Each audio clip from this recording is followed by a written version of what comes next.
ولا حول ولا قوة إلا بالله العلي العظيم ولا حول ولا قوة إلا بالله العلي العظيم. الفاتحة.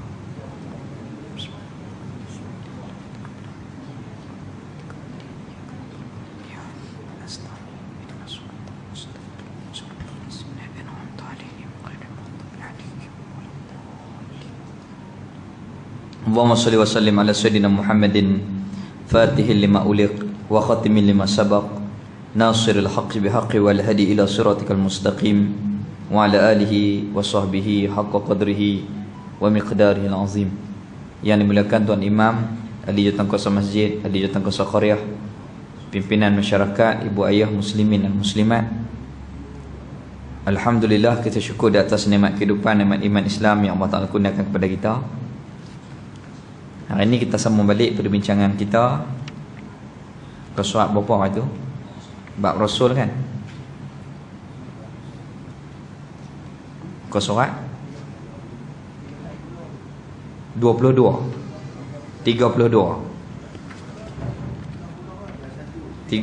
31.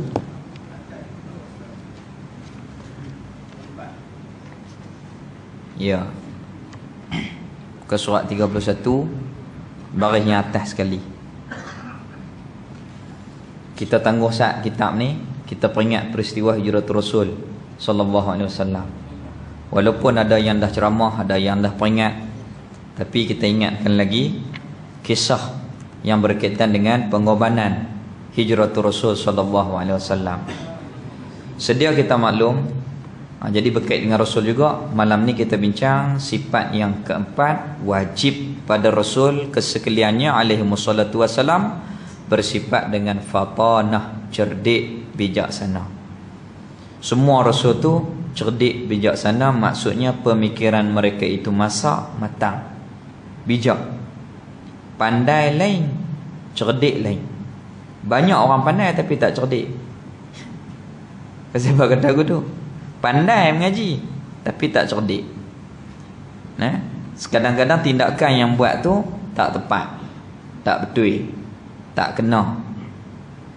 Rasul ni semuanya pemikiran mereka itu matang, masak, bijak.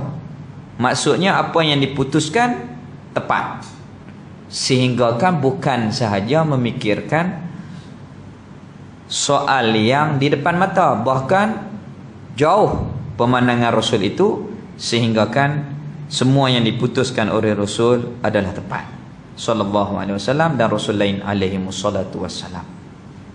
Baik, kita tengok macam mana yang Rasul atok hijrah. Itu maknanya fatanah, cerdik.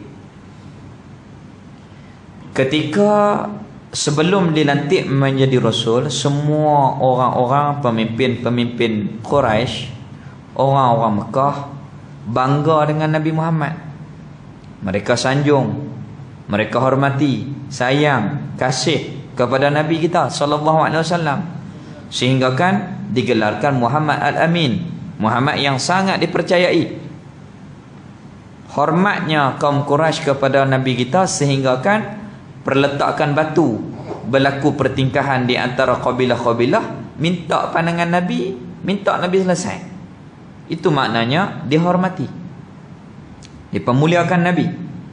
Tetapi setelah mendapat risalah, dilantik menjadi Rasul, ketika usia 40 tahun sedia kita maklum, maka bermulalah penentangan, penolakan. Mereka tak suka kepada Nabi oleh kerana takabur mereka itu. Sombong. Bukan tak kenal tapi sombong. Tahu kata Nabi betul, tapi sombong. Maka orang yang pertama masuk Islam, Ummul Mukminin Sayyidah Khadijah Al-Kubra radhiyallahu ta'ala anha. Siti Khadijah masuk Islam yang pertama. Itu awal-awal orang yang masuk Islam.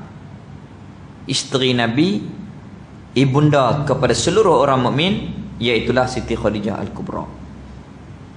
Kita kalau pergi ke Mekah, orang lelaki pilah ziarah Ummul Mukminin Siti Khadijah di perkuburan Ma'la. Orang perempuan tak boleh masuk. Cuma kalau naik bas, hadiahkan Fatihah kepada ibu kita sekalian orang mukmin, Sayyidah Khadijah Al-Kubra radhiyallahu taala anhu, radhiyallahu taala anha. Dialah yang orang yang masuk Islam hak awal. Kemudian pemimpin yang pertama Sayyidina Abu Bakar radhiyallahu taala anhu. Pemuda yang pertama merangkap menantu Nabi Sayyidina Ali karamallahu wajhah radhiyallahu taala anhu. Kemudian hamba yang pertama masuk Islam Sayyidina Bilal radhiyallahu taala anhu. Maka Nabi dakwah secara pelan-pelan, secara sembunyi-sembunyi, dan bermula gerakan dakwah itu di Darul Arqam. Di mana Darul Arqam? Bayangkan ni Kaabah. Kalau kita pergi Mekah ni Kaabah. Belah ni pintu dia. Belah ni Pacak Mai, Safa, Marwah. Di sebelah Bukit Safa tu mai sini sikit, itulah rumah Darul Arqam. Belah sana Jabal Qubais, istana raja hak dulu. Raja dulu ni dia buat istana di situ. Lah dia pindah di lain lah. Di pintu Babu Salam tepi ni sikit rumah Siti Khadijah. Nabi duduk di situ. Di dekat dengan pintu Babu Salam. Maka takdir Allah Taala, takdir Allah Taala,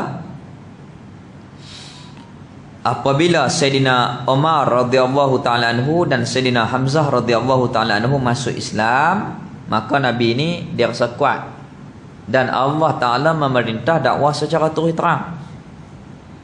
Penentangan demi penentangan, penindasan demi penindasan dilakukan oleh musyrikin kepada para sahabat Nabi.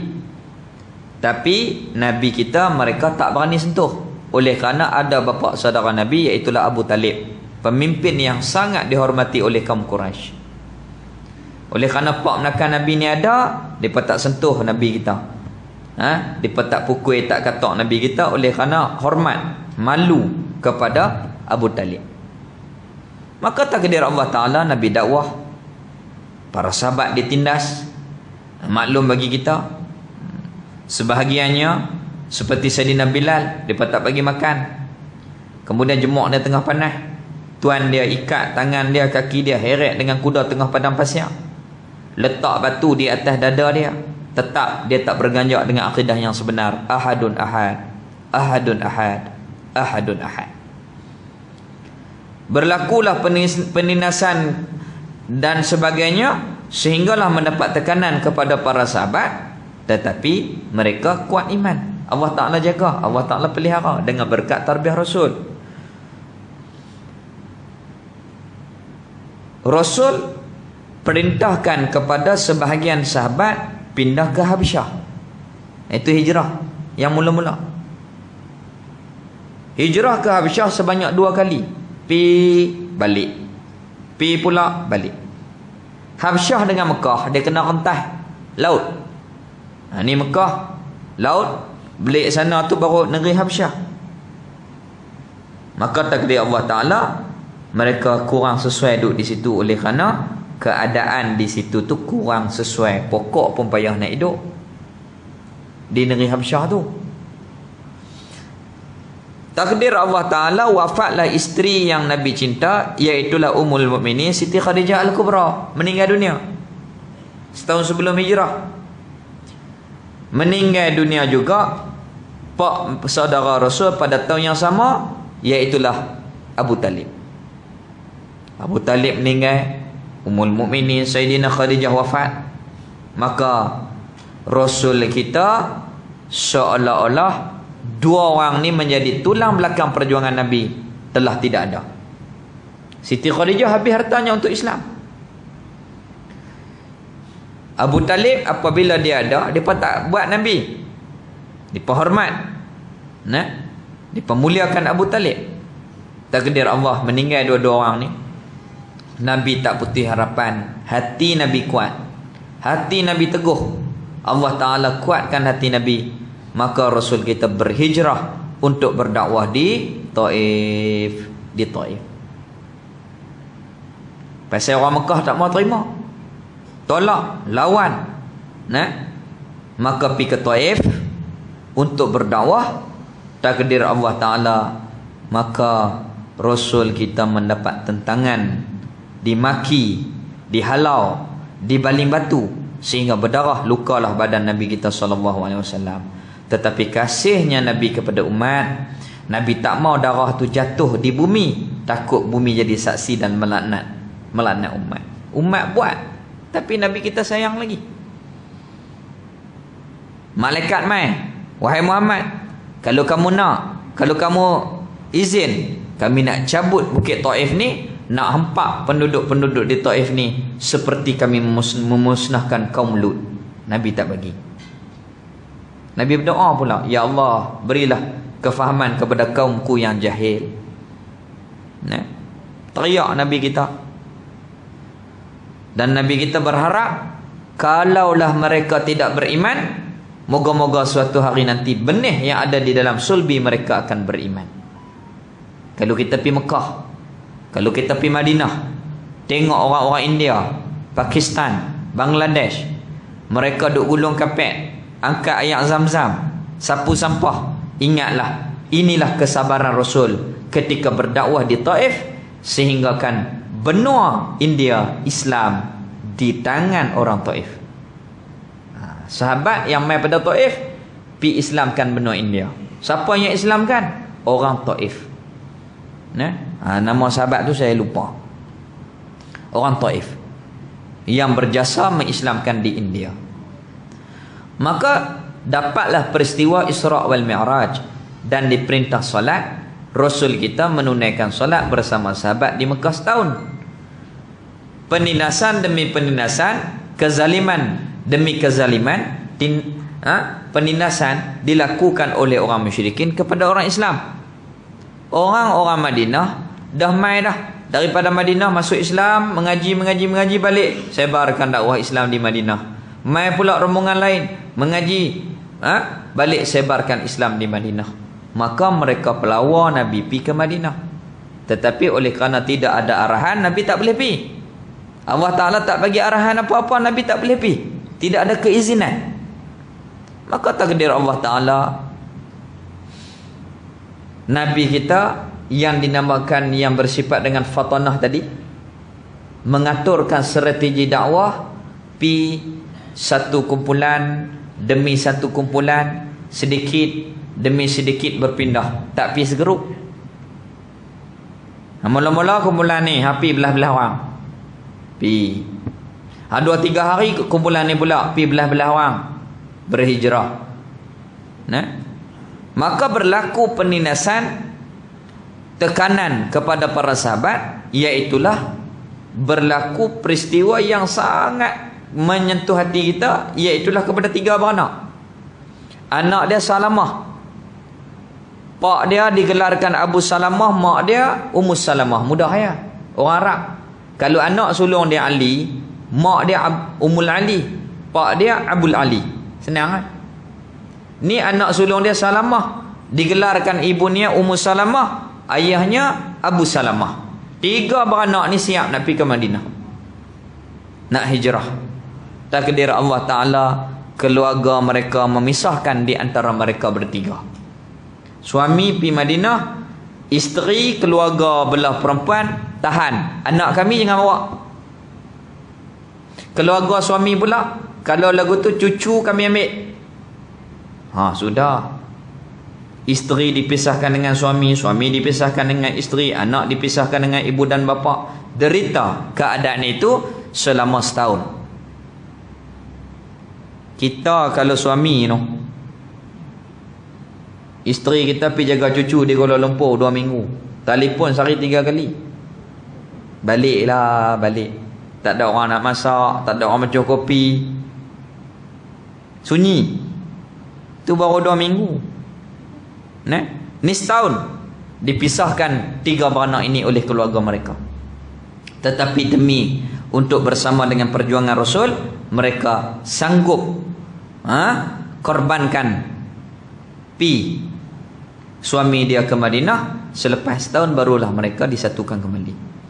Begitu juga berlaku kepada Sayyidina Syuhaib Sinan Ar-Rumi radhiyallahu ta'ala anhu. Lagu mana? Dia orang Rom, Iran. Mai di Madinah, mai di Mekah Islam.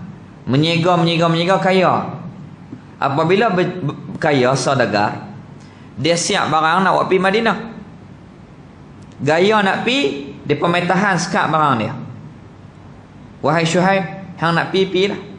Tapi hang kena sedar, semua harta ni adalah hasil daripada kamu menyega di Mekah. Maka kami tak izinkan harta ni keluar pada Mekah. Bayang tengok kalau kita duduk di situ. Pikir 10 kali, lagu mana ni kata kita ni.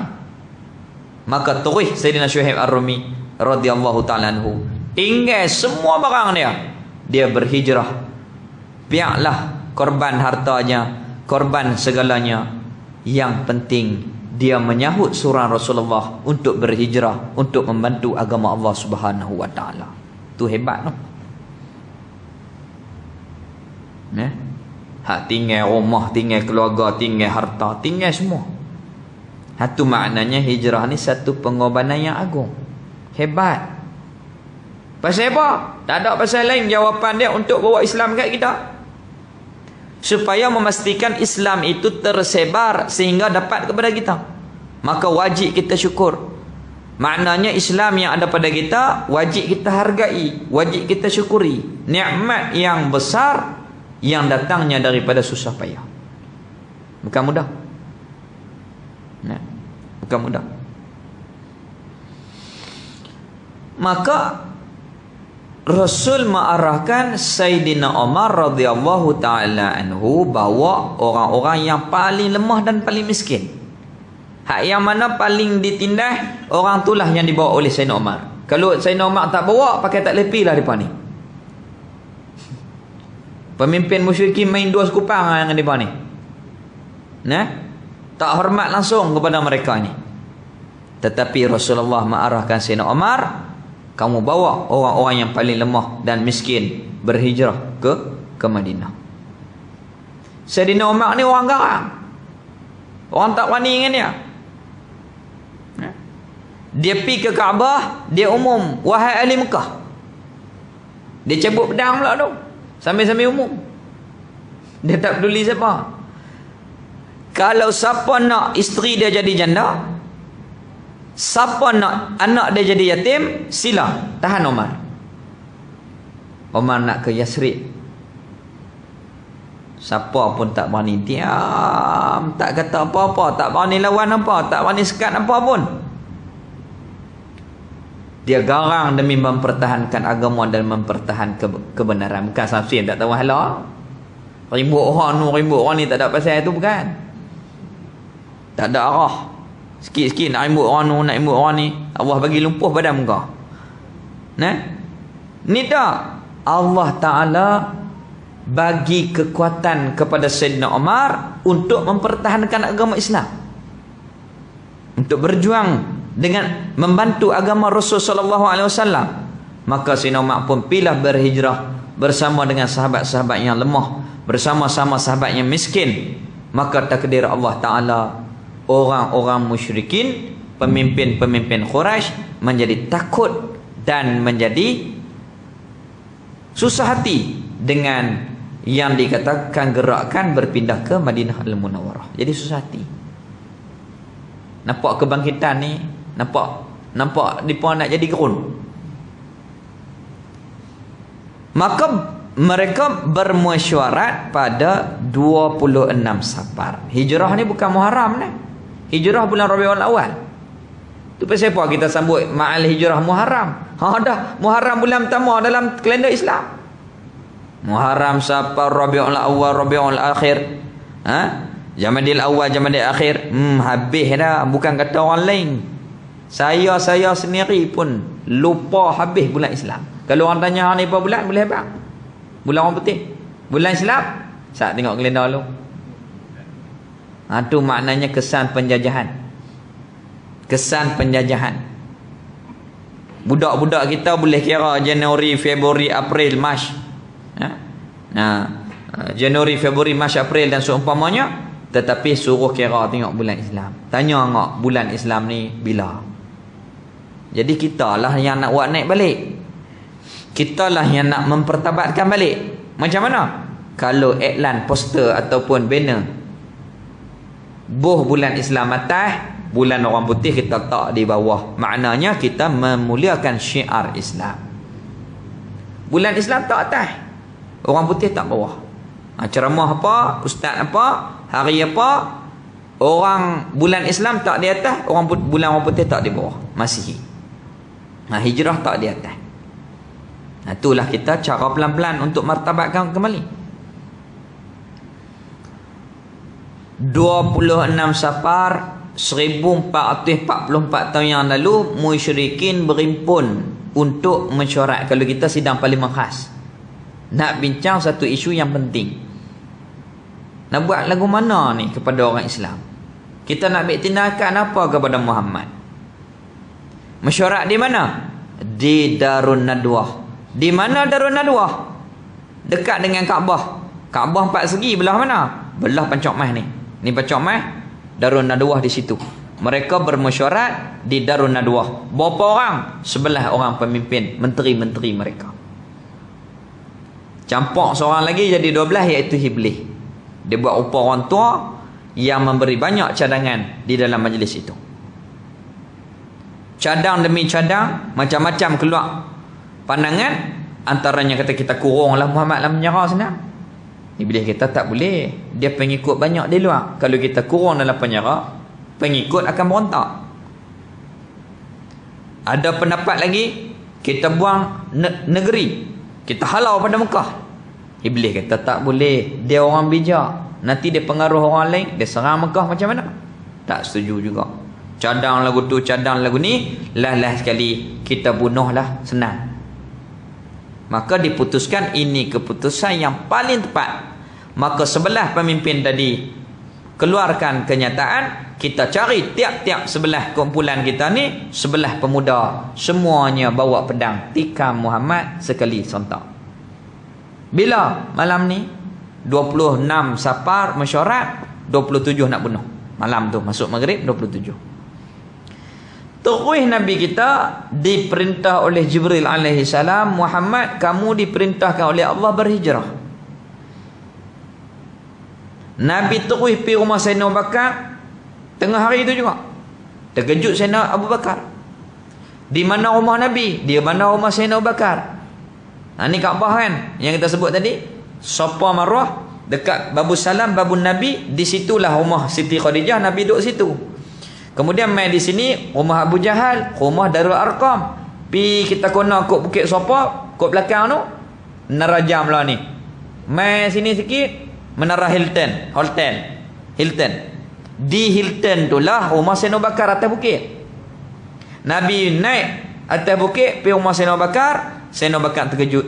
Mesti ada kerja yang penting yang Rasulullah ingin nyatakan. Maka apabila bincang, dia kata, kita telah diizinkan untuk berhijrah. Kita telah diperintahkan untuk berhijrah. Sayyidina Abu Bakar bukan macam kita. Kita barangkali dan kok Rasulullah no nak atok kok nu kok ni. Takkan nak pergi malam ni? Dah. Ya Rasulullah, boleh tak saya ikut sama? Terus tawarkan diri, tak ada fikir apa dah. Baik, kita nak hijrah, kita tak boleh pergi jalan biasa. Kalau pergi jalan biasa mesti dipesekat. Kita kena pergi jalan lain. Jalan lain, orang yang pandai menunjuk jalan adalah Abdullah Urakid. Dia ni Yahudi, tapi dia ni betul dengan Nabi. Dia ni tak pernah khianat Nabi. Rasulullah setuju. Dan apabila nak berhijrah, kena ada kenderaan. Maka Sayyidina Abu Bakar lah yang beli 2 ekor unta untuk Rasulullah sekor dan untuk dia sekor. Semuanya dibiayai, dibeli oleh Sayyidina Abu Bakar radhiyallahu taala anhu. Habis korban semua. Tinggal negeri, tinggal harta, tinggal rumah, tinggal tanah. Korbankan RM2 beli kenderaan, beli unta. Bincang. Baik. 3 hari pesan dekat dia, tunggu di bawah bukit Gua Sur.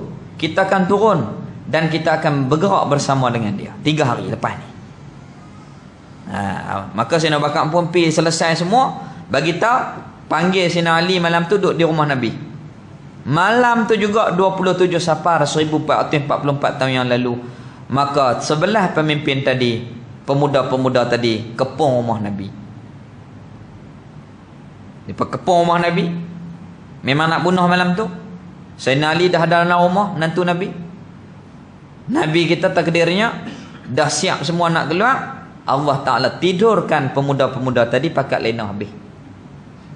Lena habis. Nabi kita keluar pergi rumah Sayyidina Abu Bakar radhiyallahu ta'ala anhu, dan bermulalah perjalanan pada malam itu ke Gua Sur. 27 Rejab, hari Jumaat, malam Sabtu 27 Rejab.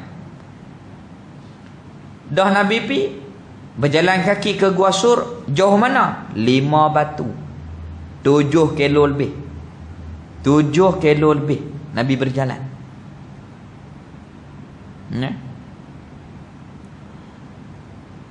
Maka sebelah pemuda tadi masuk dalam rumah Nabi, rompoh masuk, tengok-tengok ada Sayyidina Ali, tak ada Nabi. Mana Muhammad? Sayyidina Ali tak abang. Mereka tahan dia, mereka pukul, mereka paksa, dia tak pecah rahsia. Pergi rumah Sayyidina Abu Bakar, anak dia Asma buka pintu, kak kepada Siti Aisyah radhiyallahu ta'ala anha. Buka pintu, mana bapak kamu? Dia tak bagi tahu. Dia tarik rantai dia, putih. Nah, dipesakiti anak Sayyidina Bakar, iaitulah Asma. Sayyidina Bakar naik dengan Nabi kita ke dalam Gua Sur. Dia bersih kawasan dalam gua tu. Ambil kain hamparan yang dibawa bekal tu, lapik, duduk. Sayyidina Bakar duduk dan pelawar Nabi tidur di atas rebanya. Kepala Nabi yang mulia diletakkan di atas reba Sayyidina Bakar di dalam Gua Sur. Ada satu lubang, tak ada apa-apa yang boleh dikatup. Sayyidina Bakar duduk sandak di gua. Nabi tidur atas reba dia, kaki dia lonjor, dan katup di satu lubang. Takdirnya dalam lubang tu ada benda yang berbisa. Sengat Sayyidina Bakar. Sayyidina Bakar sakit, tahan, tak gerak Nabi. Tahan sampai menitik yang mata, tak. Dengan titikan air mata itulah menyebabkan Rasulullah terjaga. Wahai kamu ni sedih ke? Tak ya Rasulullah, saya sakit. Nabi baca doa, ludah di kaki dia hak kena sengat tu, takdir Allah lega. 3 malam dalam gua, Jumaat, Sabtu dan Ahad. Isnin pagi bertolak. 27 Safar, 29 Safar, 29 Safar duduk di dalam gua. Makan apa? Anak Sayyidina Bakar Asma perempuan masak, Abdullah pergi hantar makanan anak dia yang lelaki. Cukup 3 hari, Abdullah rakit mai tunggu di bawah. Nabi Rasul pun turun. Sebelum tu ditawarkan kepada musyrikin di Mekah, siapa dapat Muhammad dalam keadaan hidup atau mati akan ditawarkan dapat hadiah 100 ekor unta. Kalau lah sekok 5,000, 500,000. 500,000 kan? 100 kali 500. Pakat cari, tak jumpa. Buka rumah nu, buka rumah ni, keledah sana, keledah sini, tak jumpa. Sebahagiannya naik di Gua Sur. Di bukit ni, inilah gua yang boleh duduk. Takkanlah masuk dalam ni. Nabi dengar, Sayyidina Bakar dengar perbualan mereka, nampak kaki mereka berdiri. Takkanlah nak masuk dalam gua ni. Di gua ni permukaan dia ada sarang labah-labah, burung tengah mengeram. Takkan masuk dalam ni, takkan tak pecah sarang labah-labah. Itu Allah Ta'ala jadikan tentera daripada labah-labah saja. Turunlah Rasul kita pada hari Isnin 1 Rabiul Awal, naik unta yang dibawa oleh Abdullah Rakit, bawa di perjalanan yang asing, yang jarang-jarang mereka ni tahu jalan tu. Orang tak berapa nak pi jauh. Kalau jalan biasa 320 kilo Jalan hak yang nadir, yang pelik ni, yang jarang orang pi ni 490 kilo. Jalan biasa 320 kilo. Jalan hak yang pelik ni, yang jarang orang pi ni 490 kilo. Jauh. Contoh kalau kita nak pergi Kuala Lumpur, naik highway ni dekat ni, pergi kot Perak tu. Naik Selangor sampailah Kuala Lumpur. Tapi ni dak, kena pergi kot Baling, naik pula kot Kelantan, turun kot Pahang, masuk. Jauh lah. Itulah misalnya. Maka perjalanan daripada Mekah ke Madinah menggunakan jalan yang jauh, 490 km.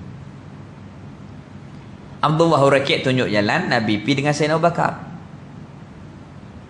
130 km berhenti rehat. Berlaku peristiwa mukjizat.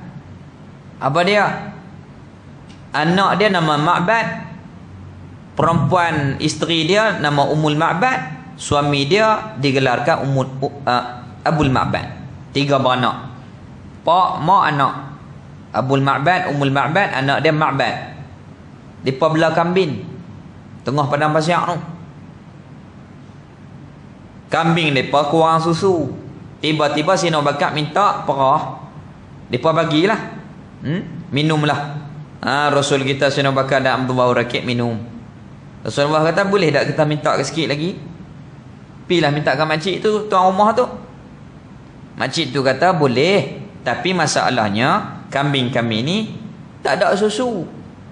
Rasulullah perah dengan tangan yang mulia, mukjizat yang berlaku, susu tu amat-amat banyak.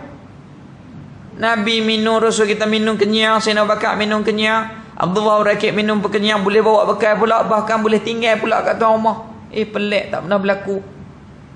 Balik suami dia cerita, wahai bang, tadi berlaku peristiwa yang amat pelik sekali. Apa dia? Kambing kita ni tak pernah susu banyak.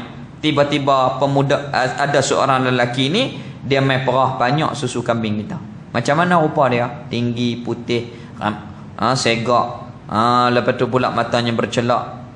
Barangkali itu adalah Muhammad, Rasul akhir zaman. Dia beriman dah, lelaki dia tu. Isteri dia pun sama. Cuma tak pernah jumpa tuan. Tak pernah jumpa tuan. Bab tak pernah jumpa tuan ni, kadang-kadang saya pergi rumah, orang perempuan kata buka teras sikit nak tengok.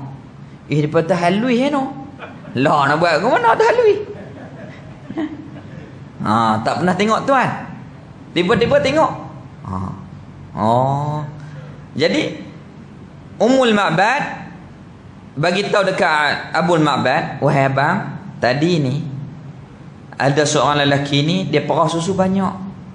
Tu cerita sifat-sifat dia. Suami dia kata barangkali itu Muhammad Rasul akhir zaman. Itu mukjizat. Maka berjalan lagi berapa hari? 8 hari. 8 hari 490 km selama 8 hari naik unta. Kita naik bas 6 jam. Hak jalan highway biasa ni 320 ni, tu pun lena. Mekah pergi Madinah lena. Selawat kat Nabi pun tak, ingat kat Nabi pun tak, jangan. Daripada Mekah ke Madinah, ingat, inilah perjuangan Rasul. Naik unta, kita naik bas. Berdakwah. Lepas tu pula mai ke haji. Dan seumpamanya. Itu adalah perjuangan Nabi. Sahabat, keluarga Nabi. Maka 8 hari Nabi berjalan. Bersusah payah semata-mata untuk membawa agama kepada kita. Seorang komando musyrikin yang bernama Syuraqah, dia tahu kata Nabi kita pergi jalan tu, terus dia ambil kuda perang dia hak paling laju, dia saruk pedang dia ligan Nabi. Pasal apa? Demi semata-mata untuk dapat 100 ekor unta. Tawaran hebat, tawaran yang besar. Azan dulu saya kita sambung.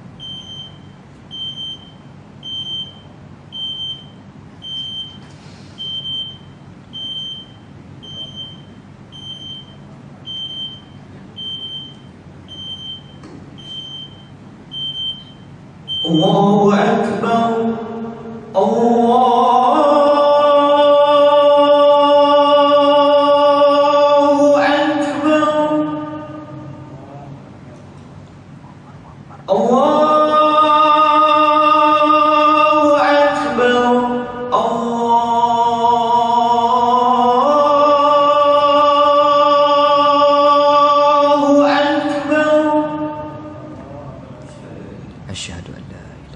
أشهد أن لا إله إلا الله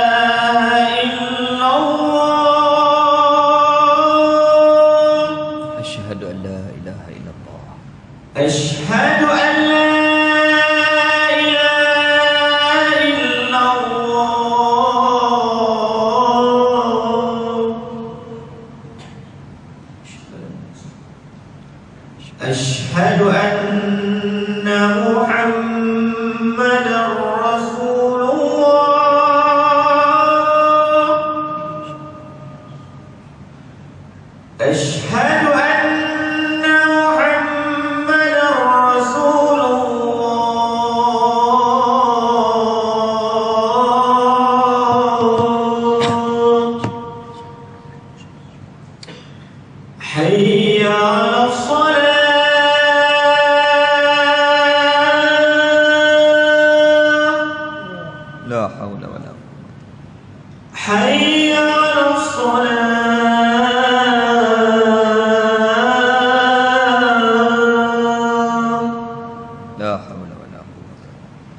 حي على الفلاح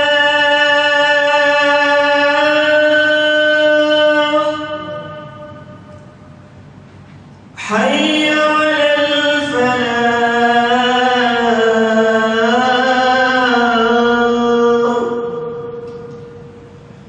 الله أكبر الله أكبر لا إله إلا الله.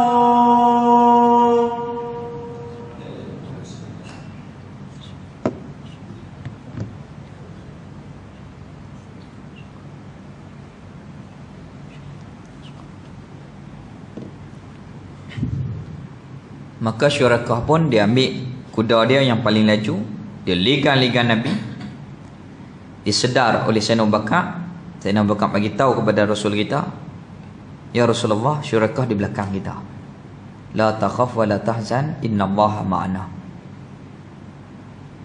Terus dia ligan-ligan, dia nak dekat dah dengan Nabi, dia bawa keluar pedang dia nak hayun nak bunuh Nabi. Takdirnya tapak kaki kuda dia tu terbenam, terperluh masuk di dalam padang pasir. Terbenam tapak kaki kuda dia. Dia usaha puasa-puasa, kali yang kedua dia nak buat, terbenam kali yang kedua. Kali yang ketiga dia nak buat lagi, nak bunuh lagi, terbenam kali yang ketiga. Dia kata Muhammad ni bukan sembarang orang. Betul lah dia ni adalah utusan Allah Ta'ala. Asyhadu an la ilaha illallah wa asyhadu annaka Rasulullah. Aku bersaksi tidak ada Tuhan melainkan Allah dan engkaulah adalah Rasul utusan Allah Ta'ala. Main nak bunuh, balik beriman. Ini mukjizat. Nabi pun seronok, bergembira, senyum. Dan Nabi kita berdoa, moga-moga kamu suatu hari nanti akan memakai pakaian kerajaan yang besar. Saya tak ingat dah nama negeri yang ditawan oleh orang Islam tu. Orang Islam tawan, kemudian mahkota raja tu dipakaikan kepada Syurakah ketika dia tua, hampir nak mati dah. Benarlah isyarat yang diisyaratkan oleh Rasul yang bersifat dengan Siddiq. Betul Nabi kata tu. Dia tua, memang dia boleh pakai pakaian kerajaan, pakaian raja. Nah, kalau tak silap raja belah Rom. Nah, maka Nabi berjalan 8 hari bulan, 1 Rabiul Awal Isnin sampai 8 hari bulan Isnin. Isnin bertemu Isnin. Nah, 8 hari. Orang Mekah yang sampai dah Muhajirin dan Ansar tiap-tiap hari duk tunggu Nabi ni. Pas buat kerja tunggu ramai-ramai, petang dekat nak malam dah tak sampai lagi balik. Esok pula tunggu tak sampai lagi balik. Maka pada 8 Rabiul Awal itu mereka tunggu-tunggu, ada orang yang duduk di tempat yang tinggi nampak perjalanan 3 ekor unta yang kecil. Dulu bukan ada telefon apa nak bang. Nah, kalau macam lah senang WhatsApp kata nak sampai dah. Tak ada apa dulu. Depa tunggu duduk atas tempat yang tinggi nampak, maka diisytiharkan Rasulullah dah sampai, Rasulullah dah sampai. Pakak keluarlah ahli Madinah dan ahli Muhajirin berimpun untuk sambut kedatangan Nabi. Di mana? Di tapak Masjid Quba lah ni. Keluar ramai. Seronok. Nah. Masjid Quba dengan Masjid Quba dengan Masjid Madinah ni dia tak jauh. Lebih kurang sini, lebih kurang lah sini Masjid Sultanah tu ya, lagu tu ya. Ataupun sini Masjid Hutan Kampung, dekat lah. Kalau kita naik bas di Masjid Nabawi, kita boleh nampak, kalau kita perhati elok, Masjid Quba. Cuma kita rasa jauh sebab kita kena dengan bas jauh. Jalan pusing jadi jauh. Padahal dekat je, dia tak jauh mana. Nah. Kemudian keluarlah lelaki, perempuan, tua, muda, kecil, besar berimpun. Dan apabila Rasulullah sampai, mereka lantunkan nasyid, Tala'al badrul alaina min saniyatil wada' wajaba syukurul alaina. Dilantunkan ramai-ramai oleh Muhajirin dan Ansar menyambut kedatangan pemimpin yang akan menyelamatkan kita dan mereka di dunia dan di akhirat. Seronok sambut kedatangan Nabi. Nabi berehat di mana? Di rumah Ummul Kulsum. Orang lelaki bukan perempuan. Bukan Kalsum, Kulsum. Sayyidina Kulsum. Kalau kita pergi ke Quba, ni Masjid Quba kan? Kemudian kita parking bas di sini. Masjid Quba, jalan, kita parking bas di sini. Di sini ada kebun kurma. Dia pagar dengan tembok. Nah, kalau siapa pandai boleh masuk dalam tu, minta izin tuan dia.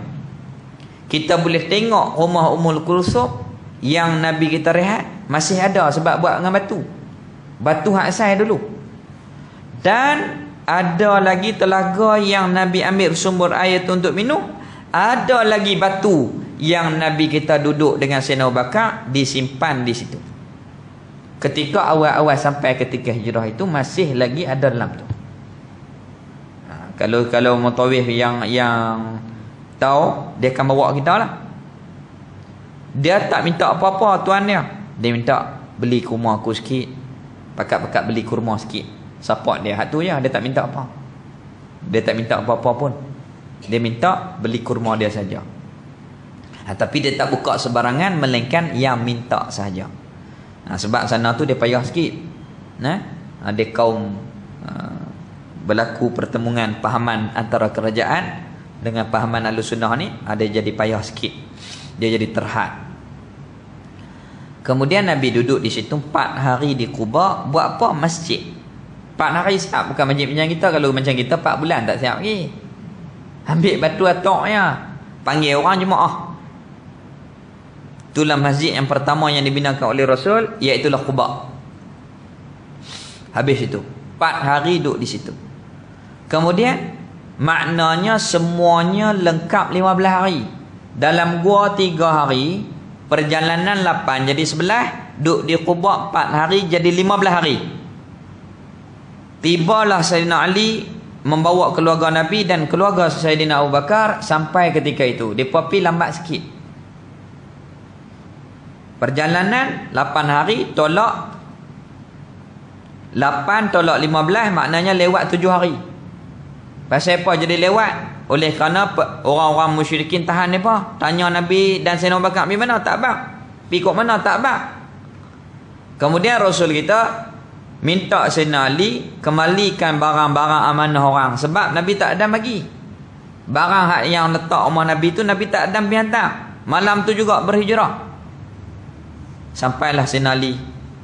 Maka pada 12 Rabiul Awal, mereka masuk ramai-ramai pada hari Jumaat ke dalam kota Madinah Al-Munawwarah.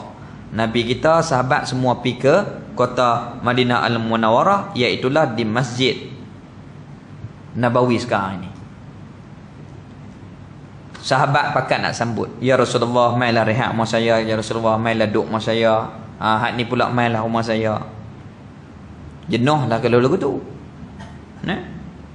Allah Ta'ala bagi ilham di mana unta Nabi berjalan, di situ dia duduk, di situlah Nabi akan berehat di situ. Takdir Allah Ta'ala, unta tu duduk di depan rumah Sayyidina Abu Ayyub Al-Ansari radhiyallahu ta'ala anhu. Sayyidina Abu Ayyub ni makamnya di Turki. Kalau siapa pergi Turki, jangan lupa minta mereka aturkan supaya ziarah Sayyidina Abu Ayyub Al-Ansari sebagai tanda terima kasih, syukur, hormat kita kepada sahabat Nabi yang berada di Turki. Kita kena ambil peduli benda-benda macam ni. Kita kena hormat mereka yang berjasa kepada Islam.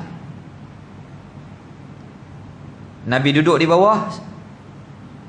Sayyidina Ayub minta Nabi naik atas, Nabi tak mau naik kerana mudah untuk orang ziarah. Takdir Allah Ta'ala, di mana rumah Sayyidina Abu Ayyub?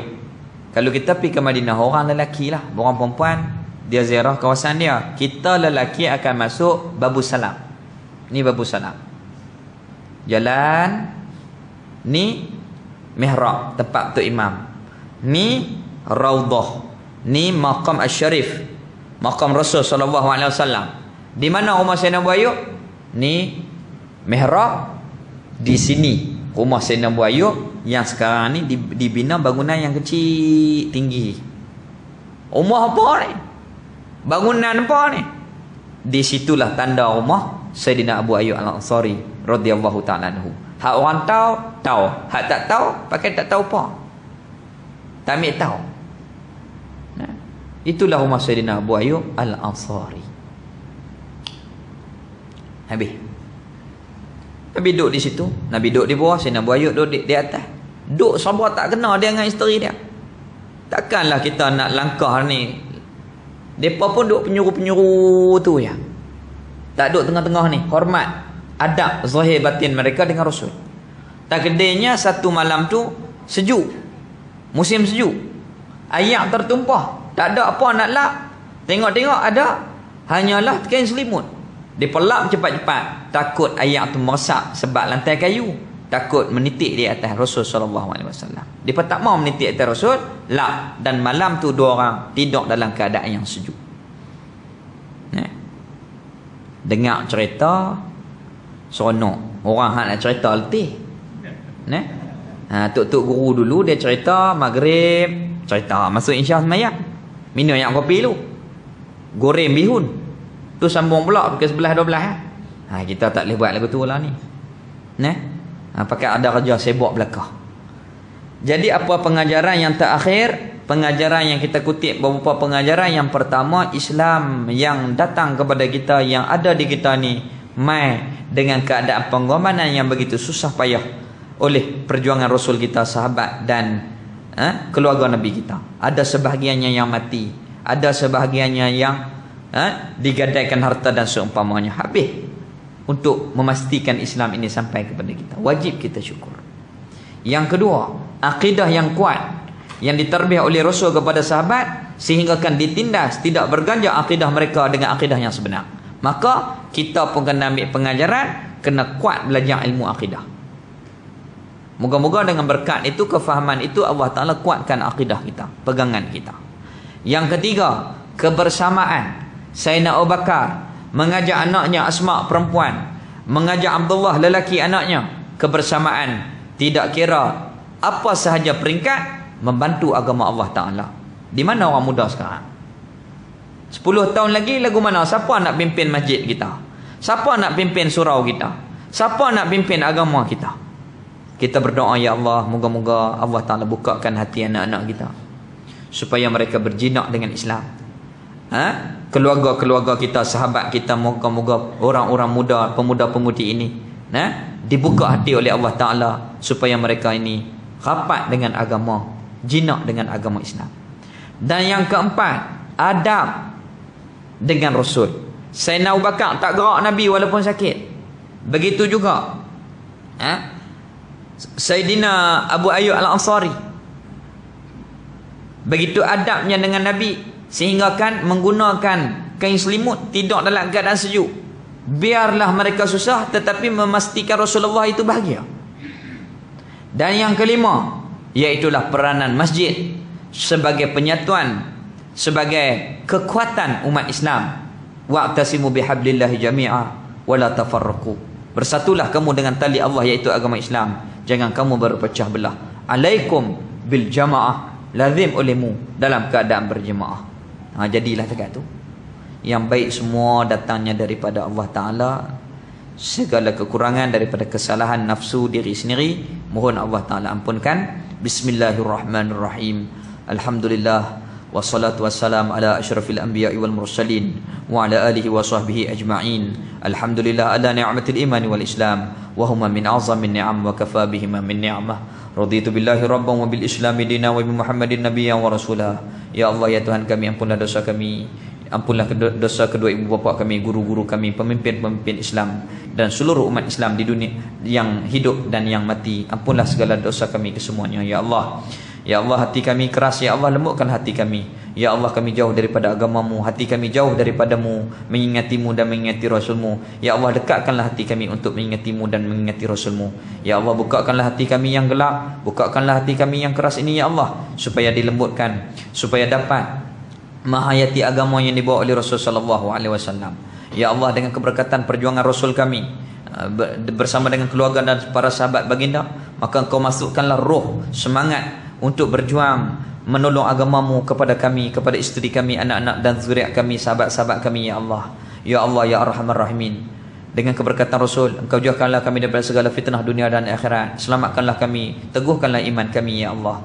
Ya Allah, Engkau angkatlah kami ke bumi Madinah untuk menziarahi Rasul kami, dan ke bumi Mekah untuk menziarahi Baitullahil Haram. Ya Allah, ampunlah dosa kami, rahmatilah kami dunia dan akhirat. Rabbana atina fid dunya hasanah wa fil akhirati hasanah wa qina adzabannar. Wa sallallahu ala sayyidina Muhammad walhamdulillahi rabbil alamin.